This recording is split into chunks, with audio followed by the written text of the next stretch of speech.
Hello, friends, and welcome back to another episode of Conservation Stories. This is your host, Tillery Timmons-Sims, and Conservation Stories is a podcast that's brought to you by the Sandhill Area Research Association.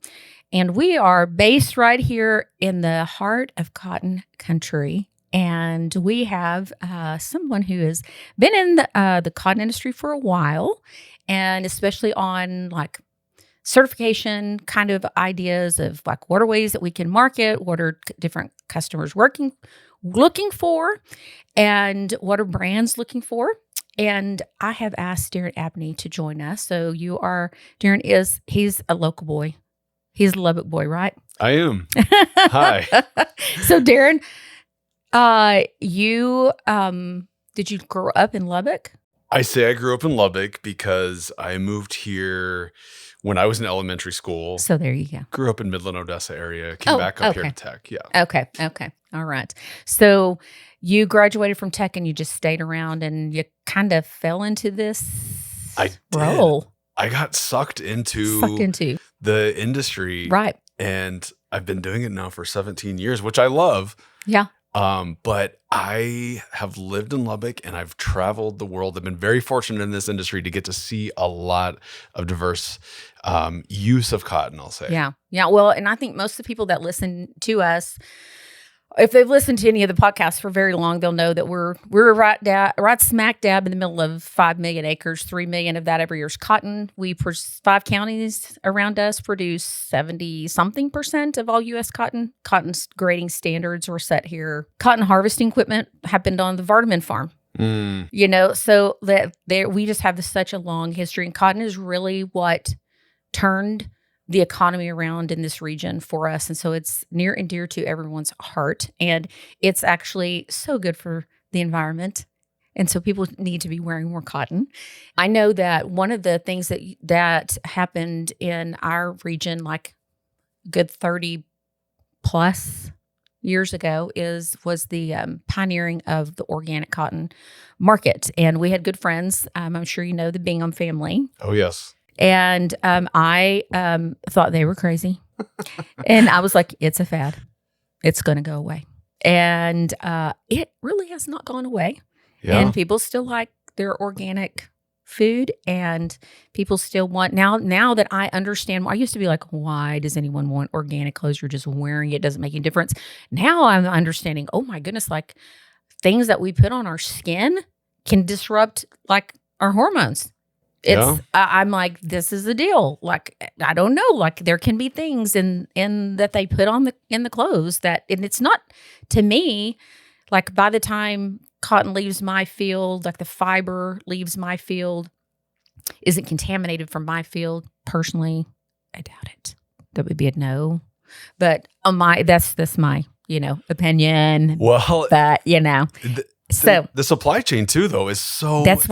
It's the supply chain. Yeah. And your fiber is going to change 12 to 15 hands before it ends up in a product going home with the consumer. Okay. So that is something that we've never, ever covered really on this podcast is, okay, so we're growing cotton here and it goes to the gin, it's processed, it's put in a bale and it's stored here. And then there's a big co-op. So there's still the organic co-op, but there's also this big, huge cotton cooperative that's the largest in the globe.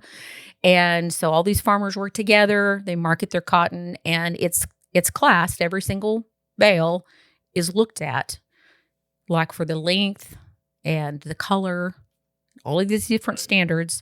And then every single barrel is classified. So when somebody needs a certain specific product that they're making that needs a certain quality of cotton, they can go and order that specific quality. Right. Okay. Now we have come to the end of all that my knowledge can share. Because after it leaves the warehouse, I've never seen any of that. Okay. Well, so, to tee up my experience in this area, right now I'm the executive director of the U.S. Cotton Trust Protocol. And that is the voluntary sustainability program for U.S. cotton growers. Okay. And when I started in this industry back in 2008, it was really to help and work with retailers and brands who were looking for organic certified cotton or recycled polyester or whatever sustainable material it may be. And I worked with Textile Exchange for a number of years. Okay. And then I went over to another organization and another. And now, because of that experience working in the supply chain, I am at the U.S. Cotton Trust Protocol. And we have this whole traceability system to link the brand all the way back down to the bales that you're talking about. Okay. And so the average steps, 12 to 15 from the field to an end product, that's a lot. Because you have to think about the qualities that you're referring to. Those bales are going to different spinners all over the world that are creating a yarn that goes into a fabric, that goes into a product, that goes through dyeing and finishing, that goes through cut and sew. So cottons all around the world are blended to meet the specs for different types of products. My jeans versus a men's dress shirt are going to use completely different types of fibers.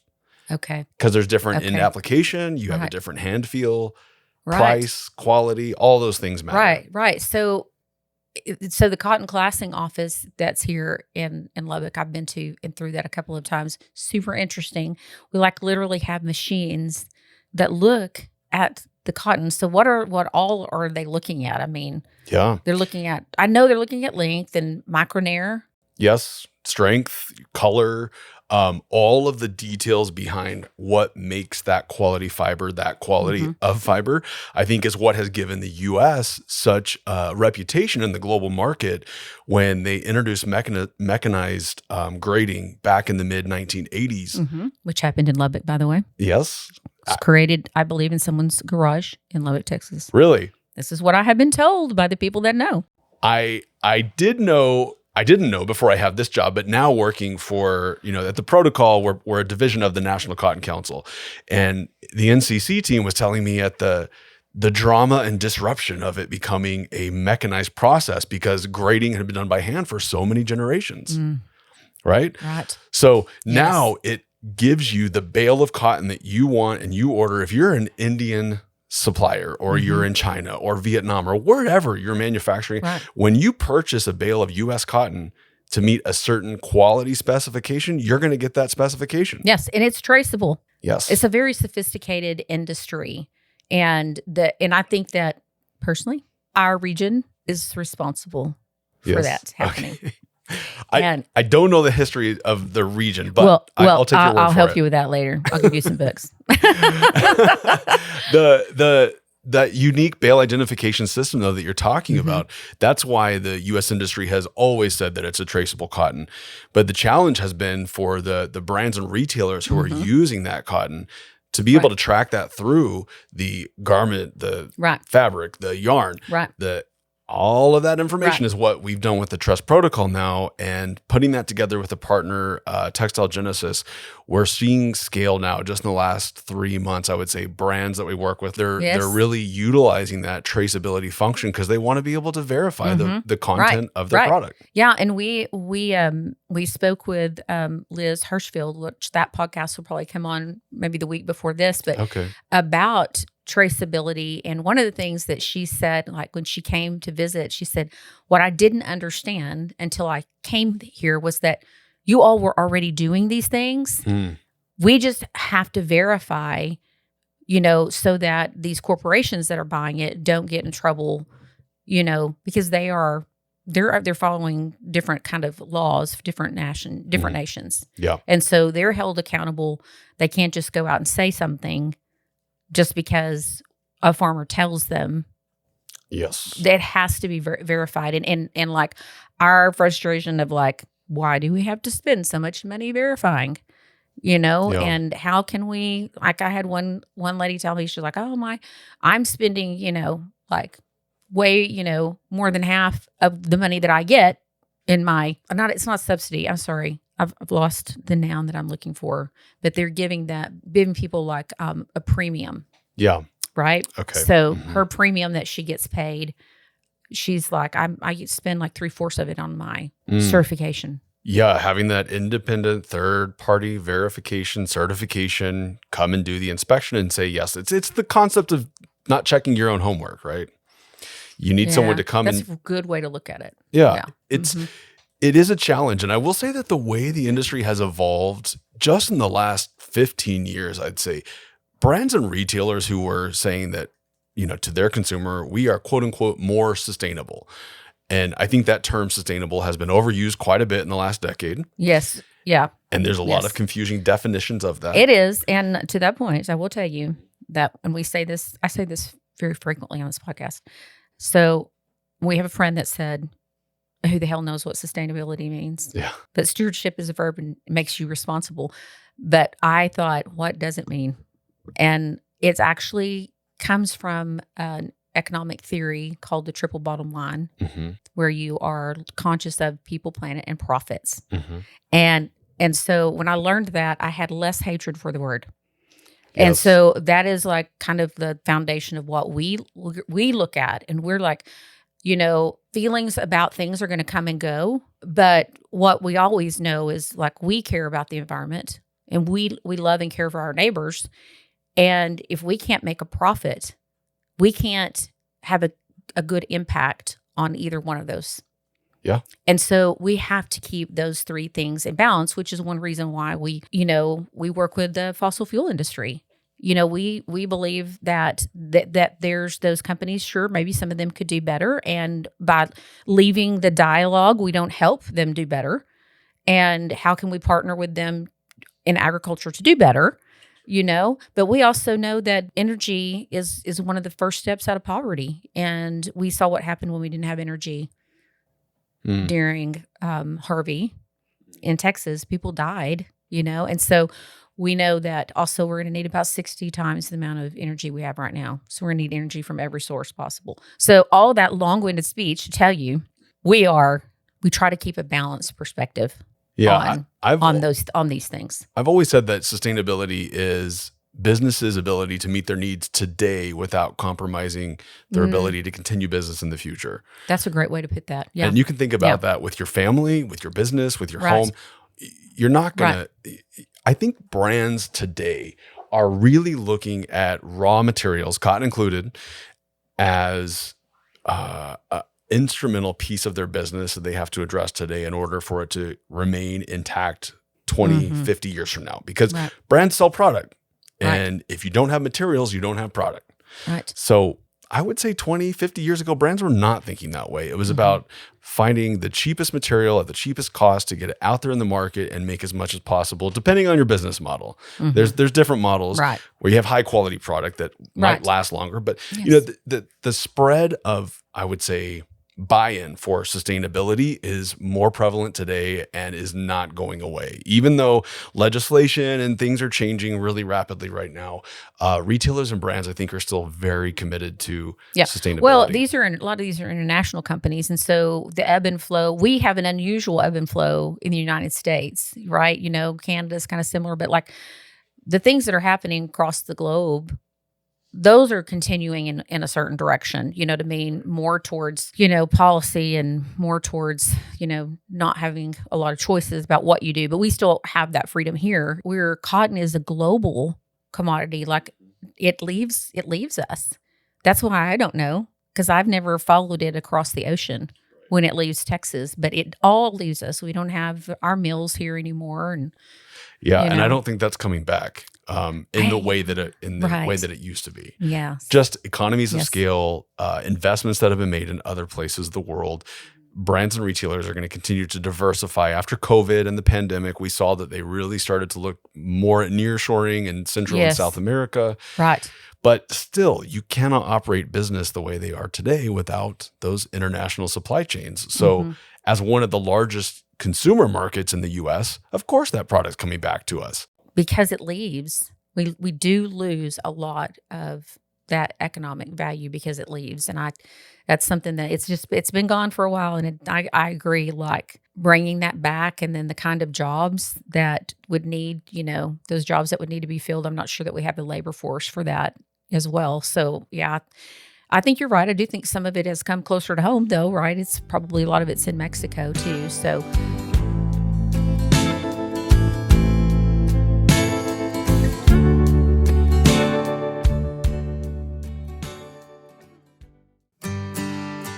today's episode is brought to you by Evan Stone with Clear Rock Farm and Ranch, part of the Clear Rock Realty Group in Lubbock, Texas.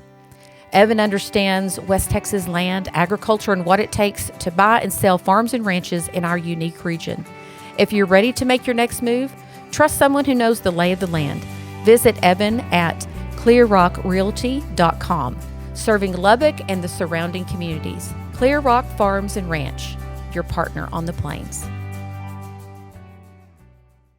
What is it in your mind that makes cotton such a valuable fiber? Well, cotton is the most widely used natural fiber, and more studies are showing the impact of microplastics in our environment, in our bodies, in everything we eat and touch. And as a natural fiber that naturally biodegrades, I think it plays a really important role for textiles. But there's also the comfort aspect of it, right? Yes. Like I like a cotton t-shirt. I want to have cotton to sleep in.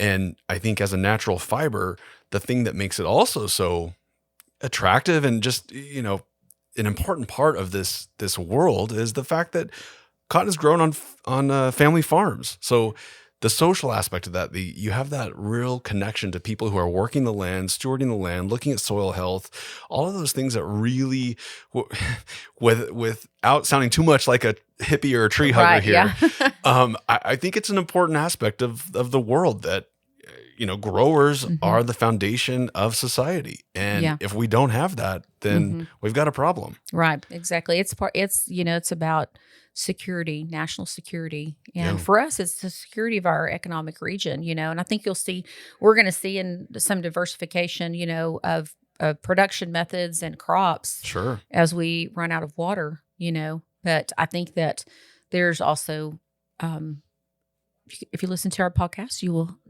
be encouraged about some of the solutions that we talked about in the past. So, but back to like this certification ideas. So we visited some with Liz about like, what is it? Like, what do they want to know? And we never really got down to that. Like, what is it? What do they want to know? Do they want to know like how many times I sprayed pesticides? Do they want to know like how much water I used? What do they want to know? They meaning the brands. Yeah. Like, so let's say because someone's going to come to my farm and audit my farm. Sure.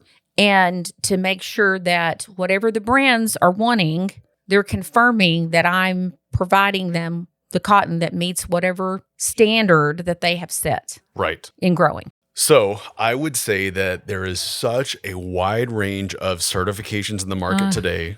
It's overwhelming, sometimes confusing. Yes. But there are certifications for everything out there. Forestry, marine stewardship, cotton is one of them. And there's a variety of different certifications within cotton. Exactly. I think there's also this reputation that the word certification has in the U.S. cotton community, which links back to the organic certification. No, right? Absolutely. That's exactly what I think of as the organic certification, which is...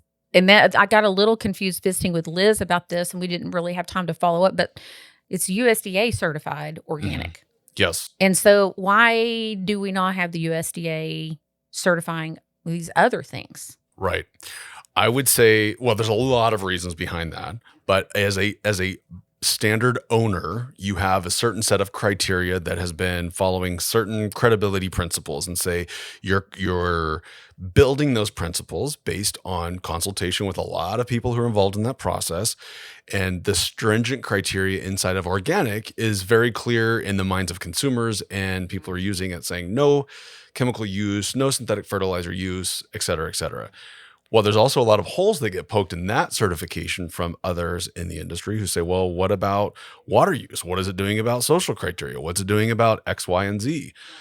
From a brand's perspective, I think that they're really looking at certifications almost, I hate to say this, but like an insurance policy to say, hey, we invest in more sustainable materials, and here's all the certifications that we're going to accept. Some of them are in, some of them are out. And if you want to be on our list of preferred fibers, then you've got to be in one of these programs. And so all the brands who are members of the U.S. Cotton Trust Protocol are obviously accepting protocol cotton in that system. They also typically will accept organic. Sometimes they'll accept recycled cotton. Sometimes they'll accept things like the OE 100, or they'll accept, let me think of the Better Cotton Initiative. I was going to say, what about like BCI? So, yep. So you have, this is my perspective, and tell me if I'm correct, but certifying bodies say, oh, here's a way to make money. And so let's go in here and be the ones that figure out how to make money, because like brands need this. So farmers can't give it to them. So let's figure out how to do that. That's why I think like Cotton Trust Protocol is unique, because it's actually part of the industry, right? So what makes these certifications, why are there so many? Like, why are there so many? Like, why do we have like 5 different ways to certify cotton? Are they different standards? Are they all the same standard? There's different standards for sure. There's different criteria. Okay. There's like one that has emerged is regen agri, because people are really interested in regenerative agriculture. There's some challenges, I think, with identifying criteria between the different standards for growers, for brands. But in general, you have to decide what is a credible program and standard. And then you have to, and the way that we do that is defining the ICL code compliance. So that's ICL best practice principles that mean you are credible because you're following all of these principles. And there's a lot of those to dive into. So we, as the protocol, are the standard owner, so to speak. To be clear, it's not a standard. We're a verification program because we don't follow the same requirements as a certification inside the supply chain. We have a different approach. I'm going to confuse you. I see your face. Okay. Let me back up and say, okay, you have the standard owner, but then you have the certification body. So again, I can't go and check my own homework to say, yep, you're following my rules. Okay, so the standard owner would be like the brand? No, it would be whoever is responsible for the principle, the production principles and criteria that are inside. So Cotton Trust Protocol. Cotton Trust Protocol, we own the standard. We are responsible for the grower questionnaire. Okay. Better Cotton Initiative is responsible for their grower questionnaire. Organic, it has its own certification, like the GOTS, Global Organic Textile Standard. That's a certification body. But then you have lots of organizations who say, okay, I am allowed to be a verifier or certifier against all of these different standards. So they're the auditors. They're coming in like Control Union. Exactly. Control Union, IDFL. We work with a lot of different, Avram. We work with a lot. Okay. So there's a whole lot of those people. And that's who I see as the one that's taking all the money. Well, they do get paid for those audits. Yeah. They get paid very well for those audits. I don't have a comment on an exact price, but I will say that, that the part of that is, I think what's evolving also is this whole certification movement. I think there's a lot of fatigue in the industry. Yeah. There's a lot of frustration in the industry. And as technology advances, we're able to access raw data in ways that we never have before. i.e. NASA. Yeah. Like, this is what I'm saying. Is there a way for us to verify this, legit verify, without it being as burdensome? Like, hey, I can just pull this data, like it's there, I don't know. I'm like, this is something I discussed with Liz too. Like, what's the potential for this? I think it's the thing I'm most excited about with the protocol is that we're looking at what we're calling precision assurance. That's there you go. Okay. Deeper and using information that is publicly available and looking at unique things like satellite imagery to say, okay, there was crop rotation on this field.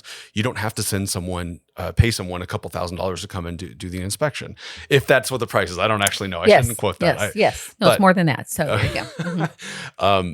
But precision assurance, because of the evolution of technology, I mean, growers who are out there in the field every day, they're collecting data just by the tractors pass over the land, right? Right. So how do we utilize that to the benefit of the grower to also reduce the paperwork? Because no grower likes that. Nobody likes that. No, and then you spend all day with somebody that may or may not know what they're doing. It may ask questions that you're like, why are you the certified? Yeah. Yeah. So Who are you again? who are you and why are you here? Yeah. Yeah. I think also you remove that, I personally, I mean, like I remember we did try to, like the last 2 years we farmed, convert our land to organics. And I remember when they would come. And it was nerve-wracking, you know what I mean? And, like, you didn't want somebody who had an agenda. Right? And so, like, I know that that's gotta be, in the back of people's minds that, like, what if control union sends me somebody that has an agenda, Yeah, and we work really hard with our groups to try and help them be relaxed and understand that it's because that's what the expectation is from the market. We still have to send those verifiers out to check the information and look at the field. Well, I'm excited to see what emerges with this new idea of, letting verifying that data on farm. There's ways to do it. Yeah. And I don't think it's going away even regardless of recent politics and all the things. No, I think that, I think our generation was probably the last generation that wasn't trained to think about things like that. Like I didn't grow up. I would say that I was an anti-environmentalist. I'm in the Rush Limbaugh era. I'm like, environmentalist wackos are the enemy, which is like hilarious that I'm even have conversations about this. Yeah. Conservation is just bizarre to me. It's not a place where I thought I would end up. But, I see opportunity. That's what I see, and so I also go, I totally misunderstood. I was too blind, and I see people that took advantage of the opportunity that organics brought them. They were able to diversify their portfolio on their farm. That is exactly what the U.S. Cotton Trust Protocol was built for, is to set the table so that you can come and tell your story. We're not trying to beat you over the head and give you prescriptive farming practices. Right. But how do you utilize the tools and resources to be able to showcase that to the world that you are doing things more sustainably? Right. Well, and we had this discussion earlier today. We've recorded 5 podcasts today. So earlier today, which is like 3 weeks ago for people listening, we discussed that whole idea of how in agriculture, we don't understand our market. We don't understand consumers.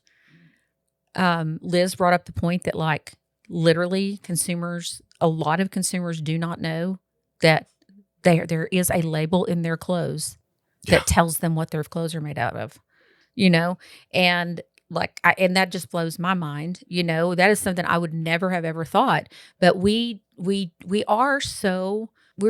stay in our little communities, and it is, you are afraid, like, to stick your head out there because you're like, was somebody going to come after me because they think I'm doing X, Y, or Z,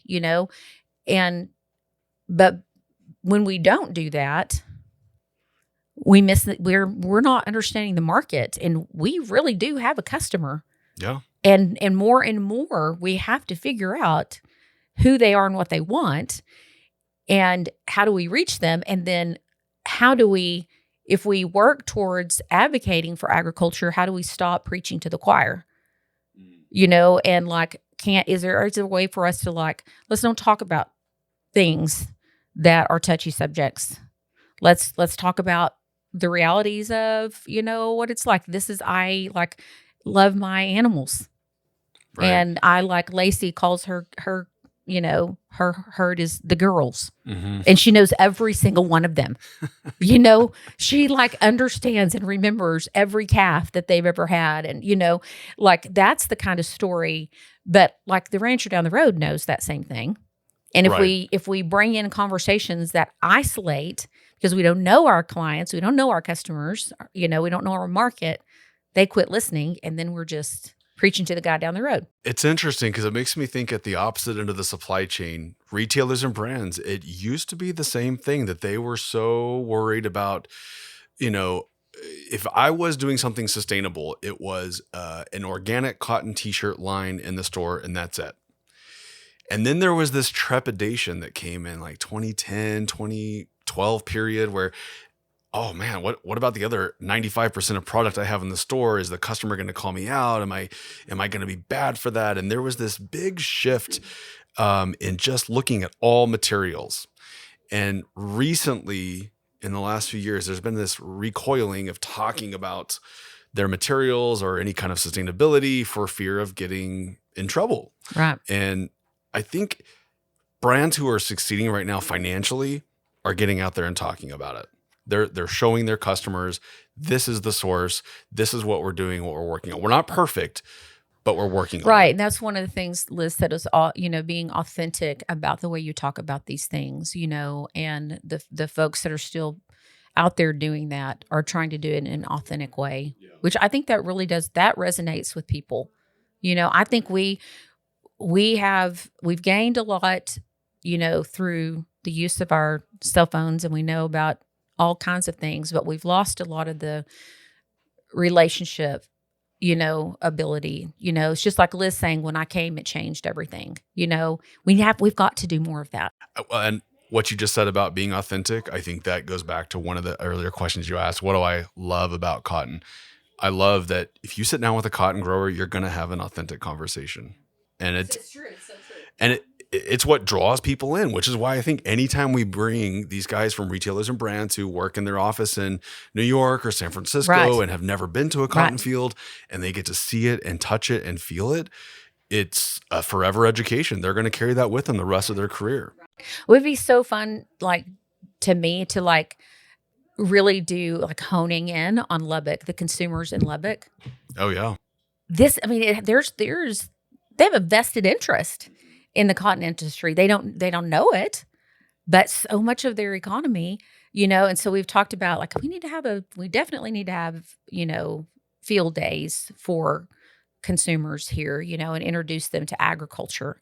But it'd be really cool. And I've seen some cotton, one of the cotton, there are many facets of the cotton industry. Uh-huh. And one of them has been doing an awareness campaign, someone's been going around Lubbock even and saying, hey, at this Walmart, here's BCI tags, and, here's this cotton, and here's this cotton, and here's this cotton, And so, but it would be really interesting to see, how can we educate Lubbock consumers? We do a specific targeted campaign towards Lubbock consumers. Would the use of cotton, or would it go up? Cotton apparel? I mean, the challenge today is really the availability of cotton. It's because it's not as cheap as polyester, the synthetic oil fiber. It's everywhere. So it's difficult to go into a store and find cotton, which is so important. We used to have the ag game, right? It used to be the cotton game at Tech, but now it's the ag game. Oh, yes. Yes, I remember. Yeah, right. It's controversial, but I remember going to the last time it was the cotton game, and there was a giant bale of cotton, put out as you're entering the stadium. And that was always a big community moment. Yeah. Mm-hmm. Yeah. Well, that might be a fun thing to do, is just kind of we could do a social trend, hey, when you are in this store, let's see, let's figure out where's cotton. It's kind of how people had rocks everywhere, find these weird rocks everywhere. Hey, I won't name the company, but there was a local company recently I went to. I was looking for a new dress shirt, and every single shirt was synthetic. And I was asking the owner about it, and she said, yeah, it's real sad because my grandfather was a cotton grower. I'm like, what? You have no, she's like, I can't find it. I cannot find the quality cotton that I need for my store, which is disappointing, right? So more of that. I see there's more of a concerted effort, especially as consumers become more aware of what natural fibers mean and how important they are to the environment. Yeah. And people care, and there's people even currently where we are, they care, I think that there's folks that care, and we really are, it's important. And I think that it's going to continue to be, but we can't lose sight of the profitability side for the farmer and for the brands and retailers along the way. I completely admire and respect growers because that is not an easy job. It's not. And I did look up a while ago, cotton's at 66 cents. No almost comment. 67. It's just, people don't know, it's that is what it was like oh my gosh, decades ago. Decades ago. But like the input costs are up like 100% from decades ago. I know of a few growers that are going out of business this year. It's not good. I'm not surprised. My husband and I went through bankruptcy in 2011, and we recorded a podcast to discuss that because, we need it. I hope people will listen to that, if they're going through bankruptcy or trying to make decisions, because we really wanted to remove some of the shame of that, by talking about it. Sure. And remember and help people understand hey, here we are, a decade beyond that. And hey, there's life after that. And you can be happy. And even if you never wanted to do anything but farm, you just never know what's next, Well, I know we're almost at time, but I'll just say on a positive note, I do feel extremely lucky and blessed to be able to work in and around this industry for so long because there's so many great people that really do care, like you said. Yes. And I think that, it's not that deep caring and empathy is not going to change. Right. I think that is exactly right. And we excited about, I think, the potential for helping on our side, helping agricultural connect to different industries that can provide value, and Lacey and I've been going to produced water events. Now, Lacey, she's got 2 speaking engagements in the next couple of months in that industry, so it is time to get out of our silos and start working together and collaborating, especially, here these pump jets are on our fields, it's a perfect collaboration. And I remember about 4 years ago going to an energy event and saying, the way you feel about how people respond to you and your industry is how we feel. We feel like we get attacked as well, although I do think some of that in the ag industry is coming back around as people after COVID have started to understand we really need farmers. Sure. And they are actually the answer to some of the problems that we see that we have. So that's kind of interesting to me. But it's genuinely the backbone of civilization, and we have got to. It's a daily struggle for me to educate my kids on just some of those basics. Oh, it's true. It is.